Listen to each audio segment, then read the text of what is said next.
Estamos falando nesses dias sobre como é importante termos um entendimento do reino. Se nós queremos ver o reino de Deus se manifestando, se evidenciando nas nossas vidas, nós precisamos do entendimento da palavra do reino. Amém? Entendimento da palavra do reino. E, claro, você sabe, Jesus nos ensinou que primeiro é o reino. Primeiro é o reino. Em Mateus capítulo 6, versículo 33, a palavra do Senhor declara: buscai, pois, em primeiro lugar o reino e a sua justiça. O reino de Deus e a justiça de Deus. Amém? Buscar em primeiro lugar o seu reino e a sua justiça. E veja bem, todas estas coisas, Jesus diz, todas estas coisas, que coisas são estas? No contexto você vai entender que se trata de todas as provisões que nós precisamos para viver uma vida de sucesso, para vivermos uma vida digna. Todas estas coisas se referem justamente ao que, amados? Suprimentos, provisões físicas, materiais, sim ou não? Estamos juntos nessa palavra? Todas estas coisas, casa, comida, roupa, todas as coisas materiais que nós precisamos para viver uma vida digna, para vivermos uma vida exitosa, bem-sucedida. Então, mais uma vez, estas coisas que Jesus está falando aqui, que os gentios buscam, ou seja, aqueles que não confiam em Deus, aqueles que não têm uma perspectiva do reino de Deus em suas vidas, eles se orientam, eles vivem em função de coisas que são, na verdade, toda a provisão que nós precisamos para viver e termos uma vida bem-sucedida. Então você vai perceber que nesse contexto, estas coisas se referem justamente às provisões, se referem justamente a toda a prosperidade que nós precisamos nas nossas vidas, para não termos falta de coisa alguma. Coisa alguma. Amém? E quando Jesus fala esta palavra, você vai perceber aqui que quando se refere a buscar o reino, eu já tenho ensinado isso para vocês. A palavra reino, na verdade, significa o domínio do rei. No original, essa palavra é composta por duas palavras. Quando falamos do reino, nós estamos falando do domínio do rei. Nós estamos falando do território que Deus governa. E veja se você concorda comigo. O epicentro de todo o reino é o trono. Faz sentido? O epicentro de todo o reino é o trono. Porque é justamente daí do trono que o rei vai governar, o rei vai legislar, o rei vai conduzir o seu povo. E conduzir, portanto, o seu reino. Então, quando falamos do reino, nós precisamos pensar nesse epicentro do reino que é o trono. Então, se é reino de Deus, é o quê? Trono de Deus. Então, o que o Senhor Jesus está dizendo aqui, buscar o reino é buscar o trono de Deus em primeiro lugar na sua vida. Buscar a autoridade, a liderança, o governo de Deus sobre a sua vida. E você vai ver que é do trono que emana todo o caráter do rei para o seu reino. Amém? Toda a sua autoridade, todo o seu poder, é do trono que todas estas coisas emanam. Agora, o que eu quero chamar a atenção de vocês aqui é porque fica muito claro, que Jesus ele está estabelecendo nesse versículo aqui, e não só aqui, mas em outros versículos também, e eu vou citar pelo menos um aqui nessa noite, onde Jesus estabelece um vínculo, veja bem, uma correlação entre o trono de Deus e as nossas provisões. Amém? E sabemos que o trono de Deus se trata de algo espiritual. Porém, estas coisas, essas provisões se tratam de coisas físicas, materiais. Oh, aleluia. Preste bem atenção, porque Deus vai falar contigo nessa palavra, nessa noite, em nome de Jesus. Amém?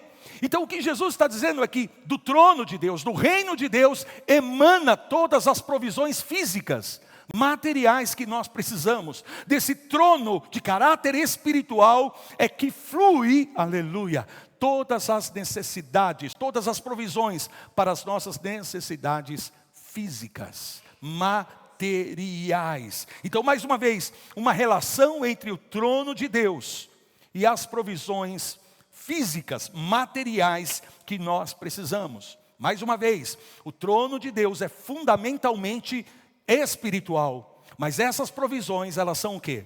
Físicas, elas são materiais. E são justamente todas estas coisas que os gentios buscam, todas essas coisas que os gentios procuram. E durante muitos anos, a Igreja do Senhor Jesus, aqui no Brasil, ela foi exposta a uma teologia que demonizou as riquezas, que demonizou a prosperidade. Uma teologia permeada por uma mentalidade religiosa que fazia uma separação entre as riquezas espirituais e as riquezas materiais. A tal ponto que elas seriam, na mentalidade desses líderes, desses teólogos, na mentalidade deles, seriam completamente incompatíveis essas duas riquezas. Que você não pode ser rico espiritualmente e ser rico fisicamente, materialmente, financeiramente ao mesmo tempo. Que você precisa escolher, ou você é rico espiritual, ou você é rico então financeiramente, materialmente, porque uma coisa não está relacionada à outra. Então, se você quer ser rico espiritualmente, renuncie às riquezas materiais. É ou não é verdade? Ao ponto de dizer que quanto mais pobre você for, mais espiritual você é. Mais perto dos céus você está. Mais você vai agradar a Deus. Quanto mais pobre, então, mais atenção de Deus você vai ter na sua vida. Não é ou não é verdade? Fomos ensinados durante muitos anos assim. E consequentemente, veja bem, se havia em nós algum desejo, algum tipo de aspiração pelas riquezas materiais, isso nos fazia se sentir mal, porque não nos sentíamos espirituais, tendo esses desejos no nosso coração. Porém, queridos, observe que Jesus é muito claro aqui nesse texto. É muito claro que as provisões financeiras, a prosperidade física e material estão relacionadas ao trono de Deus. Você não pode separar uma coisa da outra. Vou dizer de novo, você não pode separar sem ter um problema com a Bíblia. Posso ouvir um amém? Se você separar essas coisas, você está tendo um problema sério com a palavra de Deus. Por quê? Porque as riquezas estão associadas, as provisões estão associadas ao trono de Deus. Ao trono de Deus, aleluia. E tanto é que Jesus está dizendo que se você priorizar o trono de Deus na sua vida, se você priorizar o reino de Deus na sua vida, todas estas coisas, todos esses recursos, essas provisões materiais serão acrescentados na sua vida, porque se relacionam ao trono de Deus. Mas o diabo nos enganou por conta de uma mentalidade religiosa para fazer justamente a separação dessas duas coisas. Então Jesus está dizendo, os gentios estão buscando por essas coisas, mas se você buscar o trono de Deus, se você buscar o reino de Deus, todas essas coisas Deus vai acrescentar na sua vida. Alguém pode dizer aleluia?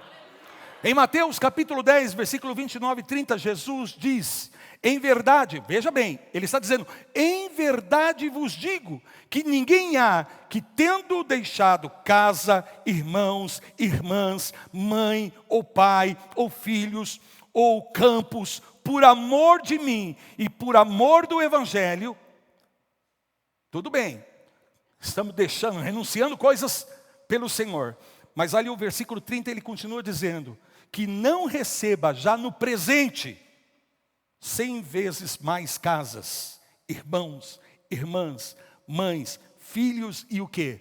Campos, com perseguições. E no mundo por vir, o quê? A vida eterna.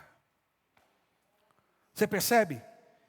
Que quando você vive uma vida em função do reino de Deus, quando você prioriza o reino de Deus, quando você prioriza o trono de Deus, qualquer coisa que você tenha que abrir mão em função do trono, o Senhor está dizendo, você receberá 100 vezes mais nesta vida.